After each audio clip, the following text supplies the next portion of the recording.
اللہ کے رسول علیہ الصلوۃ والسلام کے ساتھیوں کی صفات میں ایک صفت یہ تھی کہ وہ اپنی جان تک اللہ کے دین کے لیے قربان کر دیا کرتے تھے، اور اس بات سے قطعاً نہ گھبرایا کرتے تھے کہ وہ مر جائیں گے یا شہادت نوش فرمائیں گے۔ یہ واقعہ جنگ بدر کا ہے۔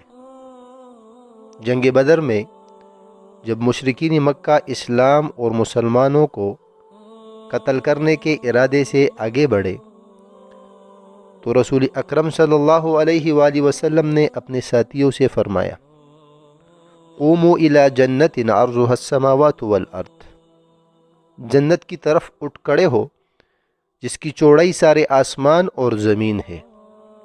یہ سن کر عمیر بن حمام انصاری رضی اللہ تعالیٰ عنہ نے عرض کیا کہ اللہ کے رسول، کیا شہادت کے عوض آسمانوں اور زمینوں کی چوڑائی کے برابر جنت ہے؟ اللہ کے رسول نے فرمایا ہاں۔ عمیر بن حمام کہنے لگے، بخن بخن۔ رسول اکرم صلی اللہ علیہ وآلہ وسلم نے فرمایا، وما يحملك على قولك بخن بخن۔ عرب یہ خوشی کے موقع پر کہا کرتے تھے، تو اللہ کے رسول علیہ السلام نے کہا، بخن بخن کہنے پر تجھ کو کس بات نے ابارا؟ عمیر بن حمام نے عرض کیا کہ اللہ کے رسول، قسم اللہ کی میں نے یہ جنت کی امید میں کہا۔ اللہ کے رسول نے فرمایا، فَإِنَّكَ مِنْ أَهْلِهَا، تم جنت والوں میں سے ہو۔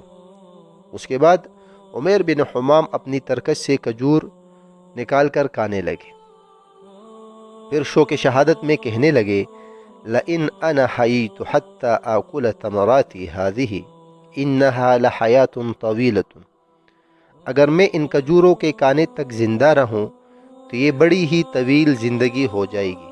چنانچہ انہوں نے بقیہ ساری کھجوریں پھینک دی اور آگے بڑھ کر مردانہ وار جنگ کرتے ہوئے شہید ہو گئے۔ اس واقعے کو امام مسلم رحمہ اللہ اپنی کتاب صحیح مسلم میں لائے ہیں، کتاب الامارت، باب ثبوت الجنت للشہید۔ تو یہ تھی ایک صفت صحابہ کرام رضوان اللہ علیہم اجمعین کی کہ وہ اللہ کے دین کے لیے اپنی جان تک بھی قربان کر دیا کرتے تھے۔ اللہ ہمیں توفیق دے کہ ہم اپنی مال کو، اپنے علم کو اور اپنی مال اور دولت اور یہاں تک کہ اپنے نفس اور جان کو بھی اس کے دین کے لیے وقف کر دے اور قربانی کرنے سے کوئی دریغ نہ کرے۔ آمین ثم آمین۔